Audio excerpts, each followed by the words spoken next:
جی دوستو، آج 15 اگست ہے اور بھارت کا یوم آزادی ہے۔ اس موقع پر میں تمام اپنے بھارت کے دوستوں کو اور دیکھنے والوں کو مبارکباد پیش کرتا ہوں۔ اور یہ کافی عرصے سے ایک ٹریڈیشن چلی آ رہی ہے کہ اس دن بھارت کے وزیر اعظم ریڈ فورٹ سے قوم کو خطاب کرتے ہیں، اور بڑا اچھا یہ ایک ایونٹ ہوتا ہے۔ مجھے خود بھی کئی بار بحیثیت پاکستان ہائی کمشنر کے نیو دہلی میں یہ ایونٹ اٹینڈ کرنے کا موقع ملا ہے۔ آ، تو آج کا جو وزیر اعظم مودی کا خطاب تھا بڑا انٹرسٹنگ تھا، بڑا آل انکمپسنگ جسے ہم کہتے ہیں، تمام ایشوز ہی وہ کور کرتے ہیں۔ کافی طویل ان کی تقریر ہوتی ہے، گھنٹے سے زیادہ، تقریباً 1.5 گھنٹے تک وہ تقریر کرتے ہیں۔ تو اور وہ تمام جو اندرونی ایشوز ہیں، بیرونی چیلنجز ہیں، سب کا احاطہ کرتے ہیں۔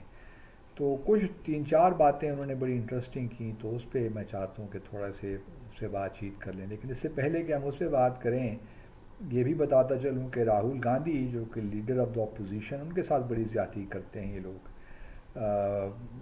جو جو پروٹوکول ہے اس میں تو چونکہ Rahul Gandhi leader of the opposition ہیں، تو ان کو پہلی رو میں کیبنٹ منسٹرز کے ساتھ بیٹھنا چاہیے۔ لیکن ہم نے دیکھا کہ اس بار ان کو پیچھے چوتھی یا پانچویں رو میں بٹھایا گیا تھا، اور جو وزارت دفاع ہے بھارت کی، انہوں نے یہ ایکسپلینیشن پیش کی کہ اس دفعہ چونکہ اولمپئنز بھی موجود تھے تو ان کو بھی اکوموڈیٹ کرنا تھا، تو اس وجہ سے راہل گاندھی کو پیچھے بٹھانا پڑا۔ خیر یہ کوئی آرگومنٹ تو نہیں ہے، صرف ایک ہی لیڈر آف اپوزیشن، آپ کسی اولمپئن کو ہی پیچھے بٹھا سکتے تھے۔ تو آئی ڈو ناٹ نو، بہرحال یہ جو حکومت ہے بی جے پی کی، کوئی موقع ہاتھ سے جانے نہیں دیتی کہ راہل گاندھی کو ہیوملیٹ کرے۔ اس سے ہیوملیشن نہیں ہوتی، بلکہ راہل گاندھی نے یہ بھی کیا کہ وہاں چلے گئے، انہوں نے کوئی شور بھی نہیں مچایا، تو ایک لحاظ سے ان کی عزت میں اضافہ ہوا۔ تو یہ جو ہے امبیرسنگ تو میرے خیال میں حکومت کو ہونا چاہیے کہ انہوں نے یہ کام کیا۔ بٹ ان اینی کیس، اچھا 2 3 باتیں مودی صاحب نے کی۔ پہلے تو کہا کہ جی سپریم کورٹ ہے جو بھارت کی، انہوں نے کئی بار یہ کہا ہے کہ بھارت میں یونیفارم سول کوڈ ہونا چاہیے۔ تو چونکہ مسلمانوں کا ایک بہت بڑا ایشو ہے، کئی دہائیوں سے یہ چل رہا ہے، تو خاص طور پہ اس حکومت کی کوشش تو یہی ہے کہ کسی طریقے سے جو مسلمانوں کا پرسنل لا ہے اس کو ختم کیا جائے، یونیفارم۔ حالانکہ ہندوؤں کے اندر بھی بہت سے کوڈز ہیں، ان کے ہاں بھی یونیفارمٹی نہیں ہے سچ، لیکن بہرحال یہ بھارت۔ اور پھر دیکھیے، یہ بھی سن کے بڑا عجیب لگا کہ وہ کہتے ہیں کہ سیکولر سول کوڈ ہونا چاہیے۔ سیکولر اور بھارتیہ جنتا پارٹی کوئی بات بنتی نہیں ہے مودی صاحب۔ جس طرح جب سے آپ تشریف لائے ہیں، مسلمانوں کے ساتھ جو کچھ ہو رہا ہے اور جو کچھ منی پور میں آپ عیسائیوں کے ساتھ کر رہا ہے، تو یہ بات جچتی نہیں ہے کہ آپ لوگ سیکولر، اور سیکولر کا جو لفظ ہے یہ بھی آپ لوگوں کی زبان سے اچھا نہیں لگتا، خاص طور پہ ان لوگوں کی زبان سے جو ہندوتوا کو صبح شام پروموٹ کرتے رہتے ہیں۔ تو ایک ریٹرک تو ہے، لیکن بہرحال چونکہ اب اس طرح پوزیشن نہیں رہی مودی صاحب کی کہ ان کو 2/3 میجورٹی حاصل ہو، اپنے طور پہ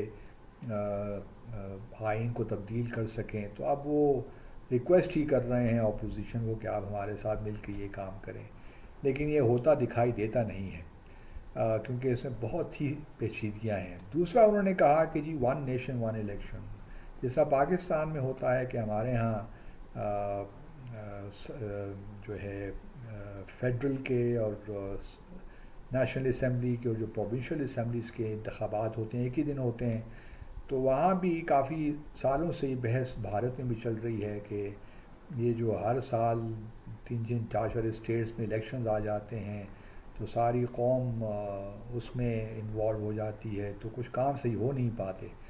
تو مودی صاحب چاہتے ہیں، بی جے پی چاہتی ہے کہ ہمارے ہاں بھی بھارت میں بھی الیکشنز جو ہیں، اسٹیٹ کے الیکشنز اور یونین کے الیکشنز ایک ہی دن ہوں، تاکہ ایک ہی دن یہ معاملہ ختم ہو۔ یہ اچھی تجویز ہے، تو ہم امید کرتے ہیں کہ یہ معاملہ آگے چلے گا۔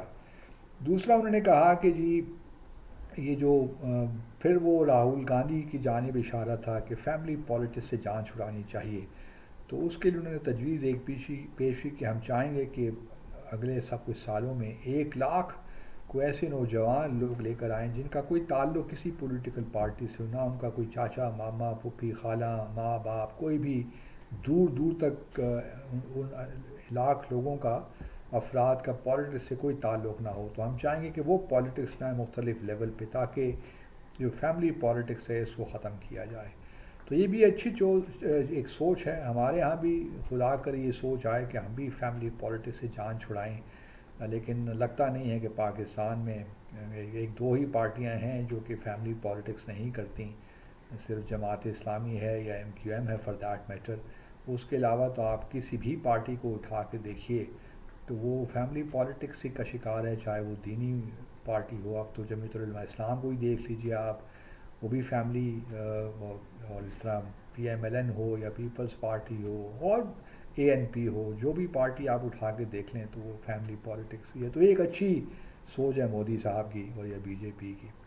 دوسرا انہوں نے کہا کہ جی اولمپکس، ہم چاہیں گے کہ بھارت میں اولمپکس ہوں 2036 میں. اچھا ارادہ ہے، اور آئی ایم شیور کہ انڈیا اپنا جو ہے اس میں اپنا نام پیش کرے گا.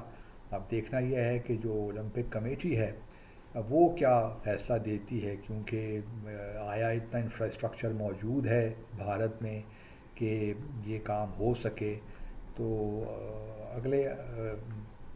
اگلے جو اولمپکس ہو رہے ہیں وہ 2028 میں ہوں گے، اور پھر 2032 میں اور 2036 میں. تو اب 2028 میں لاس اینجلس میں ہو رہے ہیں، دیکھتے ہیں کہ اس کے بعد پھر کیا فیصلہ ہوتا ہے.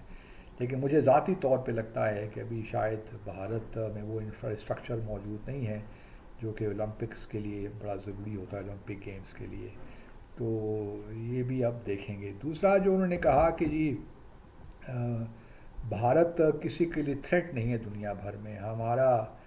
ہم تو پیسفل کنٹری ہیں اور پیس چاہتے ہیں اپنے پڑوس میں بھی اور دنیا بھر میں. یہ بات بھی کوئی جچتی نہیں ہے مودی صاحب، کیونکہ جس طریقے سے آپ تیاریاں کر رہے ہیں اور جس طریقے سے اس خطے کو آپ نے، بلکہ آپ کے اپنے لوگ ہی اب کہہ رہے ہیں کہ ہر ملک سے آپ نے پڑوسی سے جنگ لے رکھی ہے اور آپ بلی کرتے رہتے ہیں. تو یہ بھی بات بنتی نہیں ہے. تو جب تک آپ جینونلی پیسفل پالیسی نہیں کنڈکٹ کریں گے، لوگوں کا اعتماد کرنا آپ کو بڑا مشکل ہے. اور پھر یہاں پہ خاص طور پر انہوں نے بنگلہ دیش کا ذکر کیا. بنگلہ دیش کا ذکر کرتے ہوئے انہوں نے کہا کہ ہم بنگلہ دیش کی ڈیولپمنٹ ہے، پروگرس ہے، ان کے ساتھ ہیں. ساتھ میں انہوں نے ہندوؤں کی بات بھی کی، لیکن ایک سافٹ زبان استعمال کی، جس کا مطلب یہ ہے کہ وہ چاہتے ہیں کہ بنگلہ دیش اور بھارت کے تعلقات میں کوئی مزید خرابیاں پیدا نہ ہوں. دوسری طرف RSS کے جو چیف ہیں موہن بھگوت صاحب، انہوں نے بھی دوبارہ حکومت کو یاد دلایا ہے کہ آپ جو ہندو ہیں بنگلہ دیش میں ان کو ہم ویسے چھوڑ نہیں سکتے رحم و کرم پہ. لیکن ہم جانتے ہیں کہ یہ ایک ٹیمپرری فیز تھا، وہ گزر گیا. اس وقت جو بنگلہ دیش کی حکومت ہے بڑا سیریسلی کام کر رہی ہے ان معاملات میں، تو کوئی ایسی فکر کرنے کی ضرورت نہیں ہے. باقی مودی صاحب نے سرجیکل اسٹرائکس کی بات بھی کی، پاکستان کا نام لیے بغیر ایئر اسٹرائکس کی بات بھی کی. تو وہ بھارت انہوں نے کرنی ہی تھی. اوور آل جو ہے مودی صاحب نے اپنا ہی چرچا کیا کہ میں نے کیا کیا، اور پھر اگلے 5 سال میں بھارت کو دنیا کی تیسری بڑی اکانومی ہم بنا دیں گے. وہ تو آپ کر ہی لیں گے مودی صاحب، لیکن کیا یہ ڈسپیرٹی انیکوالٹی بڑھ رہی ہے، غریب ہو رہا ہے، امیر ہو رہا ہے، اس کو بھی ختم کیجیے، تب بات بنے گی.